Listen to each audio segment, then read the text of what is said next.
Concept চেনেলটোত আপোনালোক সকলোকে স্বাগতম জনাইছোঁ। একচুৱেলি কৰোণা ভাইৰাছৰ সৈতে ৰিলেটেড মানে কি হৈ আছে, বিভিন্ন ধৰণৰ কুৱেশ্যন আমাৰ মনত উৎপন্ন হৈছে, বিভিন্ন ধৰণৰ কুৱেশ্যন ওলাইছে, যেনে কৰোণা ভাইৰাছৰ টাইমত মানে কি গৰম পানী খোৱাটো ভাল নেকি, বা কোনবিলাক মেডিচিন মানে কৰোণা পেচেণ্টৰ ইনিচিয়েল টাইমৰ কাৰণে ইম্পৰ্টেণ্ট হয়, বা অক্সিজেন কেতিয়া আমাৰ প্ৰয়োজন হ'ব, যদি কৰোণা পজিটিভো ওলায় আমাৰ, তেতিয়া অক্সিজেন কোনবিলাক পেচেণ্টৰ কাৰণে ইম্পৰ্টেণ্ট, যে চবেই অক্সিজেন ল'ব লাগিবই নেকি, বা বিভিন্ন ধৰণৰ ভেকচিনৰ সৈতে ৰিলেটেডো বহুতকেইটা আমাৰ প্ৰশ্ন আমাৰ মনত বৰ্তমান আছে। চ' এই ভিডিঅ'টোৰ জৰিয়তে তেনেবিলাক কিছু প্ৰশ্নৰ উত্তৰ আমি বিচাৰিবলৈ চেষ্টা কৰিম। যেনেকৈ এটা প্ৰশ্ন আমাৰ মনত আহিব পাৰে যে কৰোণা ভাইৰাছ পানীৰ থ্ৰুৱেদি মানে বিয়পিব পাৰে নেকি। ঠিক আছে, এতিয়া বিভিন্ন ধৰণৰ এক্সপাৰ্টছৰ অনুসৰি এতিয়ালৈকে তেনেকুৱা ধৰণৰ কোনো ভাল মানে প্ৰুফ দেখি পোৱা নাই যে ৱাটাৰৰ জৰিয়তে হ'ব পাৰে। বিভিন্ন ধৰণৰ বেমাৰ আছে ন, যেনে কলেৰা, টাইফইড, ৱাটাৰৰ জৰিয়তে আমাৰ হ'ব পাৰে, পানীৰ জৰিয়তে, কিন্তু এতিয়ালৈকে কৰোণা ভাইৰাছ যে পানীৰ জৰিয়তে বিয়পিব পাৰে তেনেকুৱা কোনো ধৰণৰ প্ৰমাণ এতিয়ালৈকে পোৱা নাই।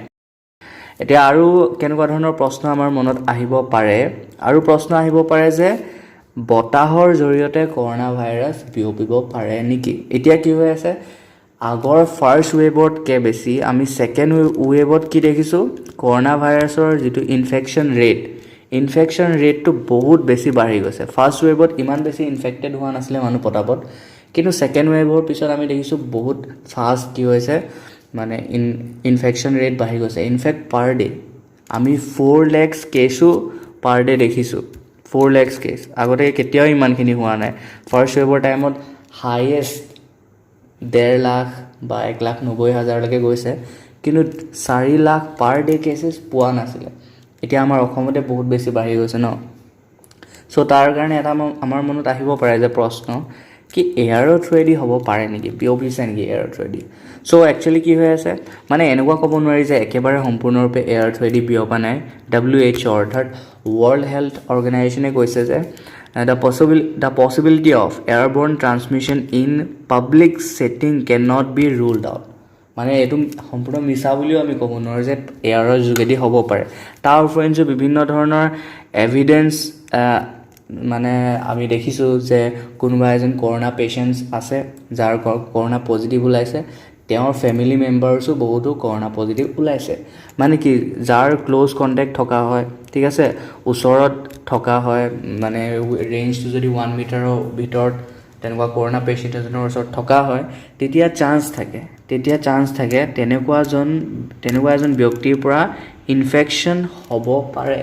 চ' আমি ক'ব নোৱাৰোঁ যে এয়াৰৰ থ্ৰুৱেদি নহয় বুলি। চ' এতিয়া সেনেকুৱা ধৰণৰ ইনচিডেণ্টছ বহুত হৈ আছে, অলৰেডি পটাপট বিয়পিছে ন। চ' আৰু আমাৰ মনত প্ৰশ্ন আহিব পাৰে যে অক্সিজেনৰ সৈতে ৰিলেটেড, এইটো বহুত ইম্পৰ্টেণ্ট, আমাৰ এটা বহুত কুৱেশ্যন আহিব পাৰে মনত যে অক্সিজেন আমাৰ কেতিয়া প্ৰয়োজন হ'ব। যদি কোনোবা এজন যদি ক'ভিড পজিটিভ হয়, কাৰোবাৰ ফেমিলি মেম্বাৰ যদি কোনোবা ক'ভিড পজিটিভ আছে, অক্সিজেনৰ কাৰণে এতিয়া দেখিছোঁ বিভিন্ন ধৰণৰ প্ৰব্লেম ক্ৰিয়েট হৈ আছে। এতিয়ালৈকে লাকিলি বাৰু অসমত তেনেকুৱা ধৰণৰ কোনো প্ৰব্লেম শুনা নাই অক্সিজেনৰ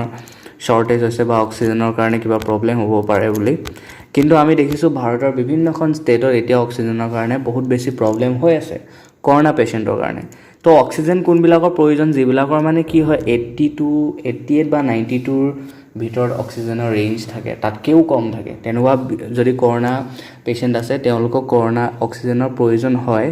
আৰু মানে মেইনলি অক্সিজেন চেচুৰেশ্যন চোৱা হয় যদি 92ৰ পৰা ওপৰত আছে, ঠিক আছে, 92ৰ পৰা যদি অক্সিজেন চেচুৰেশ্যন 92ৰ পৰা 94ৰ মানে ভিতৰত বা তাতকৈ যদি বেছি হয়, তেতিয়া তেনে এজন ব্যক্তিৰ মানে অক্সিজেনৰ প্ৰয়োজন নহয়, তেওঁ নৰ্মেলি থাকিব পাৰে, অক্সিজেনৰ প্ৰয়োজন নাই। কিন্তু মানে হোম আইচলেশ্যনত আছে, 92তকৈও যদি তলত আছে, তেতিয়া মানে পাৰ্চনেলি মানে হস্পিটেলত এডমিট নোহোৱালৈকে অক্সিজেনৰ মানে ব্যৱহাৰ ল'ব পাৰে মানে। চ' সেইটো ইম্পৰ্টেণ্ট কথা। এতিয়া নেক্সট আমাৰ মনত প্ৰশ্ন আহিব পাৰে যে একচুৱেলি কি হয়, মানে আমি বহুত দেখি গৈছোঁ যিটো কৰোণা ভাইৰাছৰ ভেকচিন ওলাইছে তাৰ কাৰণে কি হৈছে, মানুহে বহুতে ভেকচিন লৈছে, তাৰ পাছতো এনেকুৱা কিছুমান কেছেছ দেখিব পোৱা গৈছে যে ভেকচিন লোৱাৰ পিছতো কৰোণা পজিটিভ ওলাই গৈছে। চ' তেনেকুৱা ধৰণৰ যদি ইনচিডেণ্ট যদি আমাৰ লগত হয় বা আপোনালোকৰ লগত যদি হয়, কৰোণা যদি পজিটিভ ওলাই যায় আফটাৰ ভেকচিনেশ্যন লোৱা পাছতো যদি এনেকুৱা ধৰণৰ যদি ইনচিডেণ্ট হয়, তেতিয়া কি কৰা যায় সেইটো এটা বহুত মানে চিন্তাৰ বিষয় হৈছে ছেকেণ্ড ড'জটো যেতিয়া লোৱাটো ভাল হ'ব কি নহয় তেনেকুৱা ধৰণৰ আমাৰ মনত প্ৰশ্ন আহিব পাৰে চ' একচুৱেলি কি হয় মানে এইটো সঁচা কথা যে কৰোণা ভাইৰাছৰ কাৰণে কি হৈছে মানে ভেকচিন লোৱাৰ পাছতো মানুহৰ পজিটিভ হৈছে কিন্তু এনেকুৱা নহয় যে মানে পজিটিভ হ'ল বুলি আমি ছেকেণ্ড ড'জটো নল'ম তেনেকুৱা নহয় এক্সপাৰ্টছবিলাকে ছাজেষ্ট কৰিছে যে ফাৰ্ষ্ট ড'জটো লোৱা পাছত অলম'ষ্ট 6 উইকৰ পিছত মানে ক'ব পাৰি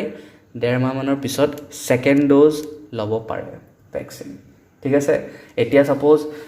ফাৰ্ষ্ট ড'জটো ল'লে তাৰপিছত দুদিনমান এসপ্তাহৰ পিছত আজি ছাপ'জ কোনোবা কৰোণা পজিটিভ হৈ গ'ল তেওঁ যিদিনাখন পজিটিভ হৈছে তাৰ পৰা আৰু 4-6 সপ্তাহ ৰৈ দিব লাগিব 6 সপ্তাহমান ৰৈ দিয়াৰ পিছত কৰোণা ভাইৰাছৰ যিটো ছেকেণ্ড ড'জ ভেকচিনৰ সেইটো ল'ব পাৰে চ' একচুৱেলি মানে এনেকুৱা নহয় কৰোণা ভাইৰাছৰ ভেকচিন লোৱা হ'ল আৰু ফাৰ্ষ্ট ড'জতে মানে একদম লগালগ ইমিউনিটি পাই গ'ল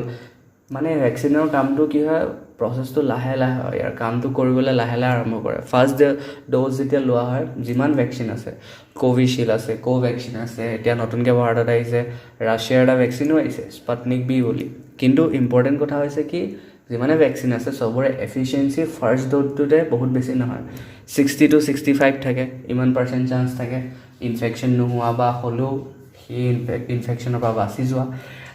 কিন্তু ছেকেণ্ড ড'জ লোৱাৰ পিছতহে 80 পৰা 90 ওপৰৰ এফিচিয়েঞ্চি আহি যায় এতিয়া 80 পৰা 90 ওপৰৰ পাৰ্চেণ্টেজৰ চান্স আহি যায় যে মানে কৰোণা ভাইৰাছ যদি আপোনাৰ বডিত সোমায়ো বা ইনফেকশ্যন যদি হয়ো তেতিয়া বাচি যোৱাৰ চান্স থাকে বা সেই ভাইৰাছৰ লগত ইজিলি ফাইট কৰিব পাৰে বডিয়ে চ' সেনেকুৱা ধৰণৰ ইম্পৰ্টেণ্ট কথা চ' সেইকাৰণে ছেকেণ্ড ড'জটো লোৱাটো বহুত বেছি ইম্পৰ্টেণ্ট অ'কে চ' এতিয়া আৰু আমাৰ মনত প্ৰশ্ন আহিব পাৰে কি এই কিছুমান মেডিচিন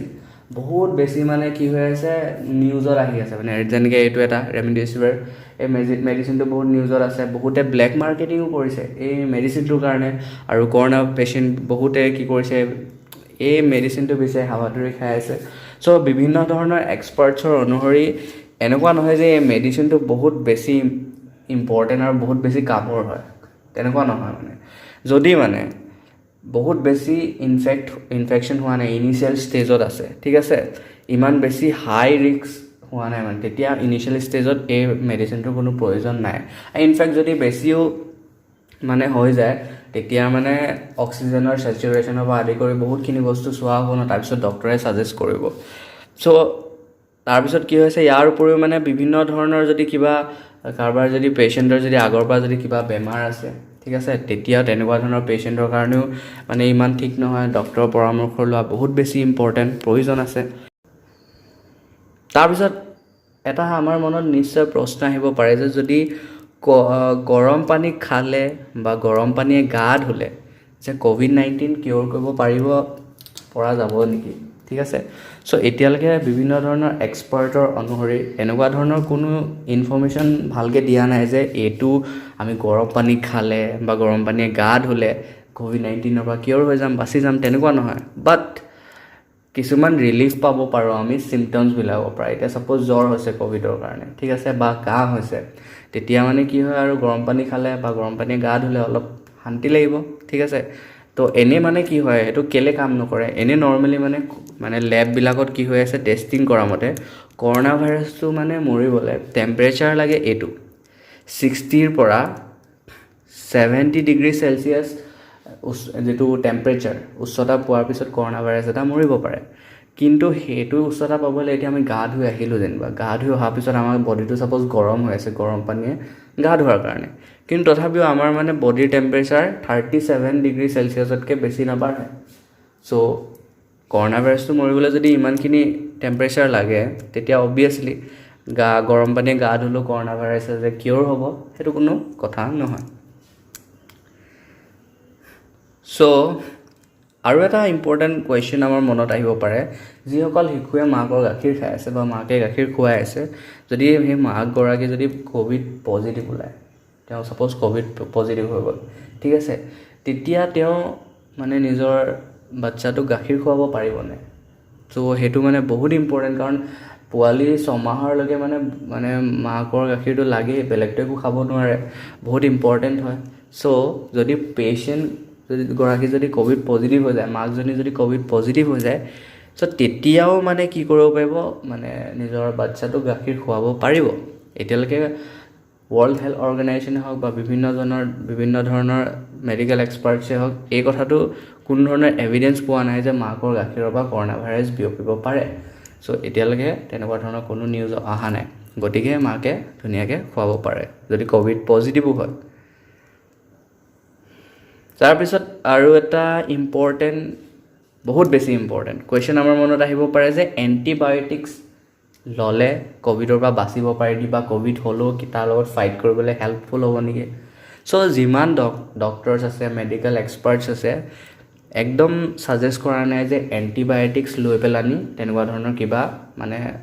বাচাৰ চান্স আছে বা ফাইট কৰিবলৈ গৈ পেলানি আমি নিজৰ বডিটোক ইনফেকশ্যন কৰি লোৱাই হ'ব পাৰে, কিবা ছাইড ইফেক্ট হ'ব পাৰে আমি যদি এণ্টিবায়'টিক খাই দিওঁ। চ' ইভেন কিছুমানৰ যদি আগৰ পৰা কিবা কিবি বেমাৰ আছে, তো তাৰ কাৰণে সেই ব্যক্তিজনৰ মৃত্যু হ'ব পাৰে। গতিকে যথেষ্ট ভয়ানক। ডক্তৰৰ পৰামৰ্শ নোহোৱালৈকে কোনো ধৰণৰ এণ্টিবায়'টিক্স বা নিজে ইচ্ছা কৰি কিবা এটা মানে দৰৱ খাই লৈ তেনেকুৱা ভুলত নকৰিব। চ' সেইটো ইম্পৰ্টেণ্ট কথা। চ' আৰু এটা মেডিচিন বহুত চৰ্চাত আছে, ডেক্সামিথাছ'ন। চ' এই মেডিচিনটো চৰ্চাত আছে, বিভিন্ন ধৰণৰ ডক্টৰেও ছাজেষ্ট কৰিছে, বিভিন্ন ধৰণৰ মেডিকেল এক্সপাৰ্টেও ছাজেষ্ট কৰিছে যে কৰোণা ভাইৰাছৰ পেচেণ্টৰ কাৰণে এই মেডিচিনটো বহুত হস্পিটেলতে হওক দিয়া হৈছে, ঠিক আছে, পেচেণ্টবিলাকক দিয়া হৈছে। চ' এইটো মানে ইউজফুল হয় নেকি? চ' বহুতে কৈছে এইটো ইউজফুল হয়, বিভিন্ন ধৰণৰ মেডিকেল এক্সপাৰ্টছে কৈছে এইটো ইউজফুল হয়, বেলেগ একো নহয়, মানে ডেথছৰ যিটো মানে হেৰিটো পাৰ্চেণ্টেজটো সেইটো যথেষ্ট কমিছে এইটোৰ পৰা। আৰু যেনেকৈ হওক মানে স্পেচিয়েলি বেনিফিট কোনবিলাকৰ কাৰণে, যিবিলাক বহুত বেছি মানে কণ্ডিশ্যন বেয়া হৈ আছে আৰু মানে ভেণ্টিলেটৰত আছে। চ' তেনেকুৱা লোকৰ বাবে ইম্পৰ্টেণ্ট হয়, যথেষ্ট কামৰ দেখা দিছে এইটো। আৰু যোনবিলাকৰ মানে অক্সিজেন বৰ্তমান মানে গ্ৰহণ কৰি আছে, যোনবিলাকে অক্সিজেন চিলিণ্ডাৰত অক্সিজেন লৈ আছে, তেনেকুৱা পেচেণ্টৰ কাৰণেও এই পাৰ্টিকুলাৰ মেডিচিনটো ইম্পৰ্টেণ্ট হয়। এই মেডিচিনটো ব্যৱহাৰ কৰি থকা দেখা গৈছে, বিভিন্নজন ডক্টৰে এই মেডিচিনটোৰ ছাজেশ্যন দিছে। চ' এইকেইটা আছিলে কেইটামান ইম্পৰ্টেণ্ট কৰোণা ভাইৰাছৰ লগত ৰিলেটেড কেইটামান কুৱেশ্যনছ, যিবিলাক বিভিন্ন ধৰণৰ মেডিকেল এক্সপাৰ্টছ আৰু ডক্টৰ লগতে WHO ছাজেষ্ট কৰিছে, এইবিলাক আনচাৰ দিবলৈ চেষ্টা কৰিছে। গতিকে সেইবিলাকে আপোনালোকক জনাবলৈ চেষ্টা কৰিলোঁ। যদি ভিডিঅ'টো ইনফৰ্মেটিভ পালে তেন্তে প্লিজ শ্বেয়াৰ কৰিব, আৰু সকলোৱে সতৰ্ক হৈ থাকিব, সকলোৱে নিজৰ কেয়াৰ ল'ব। চ' এয়াই আছিলে আজিৰ ভিডিঅ'টো। আজি লাগিছোঁ তেতিয়াহ'লে, বাই বাই।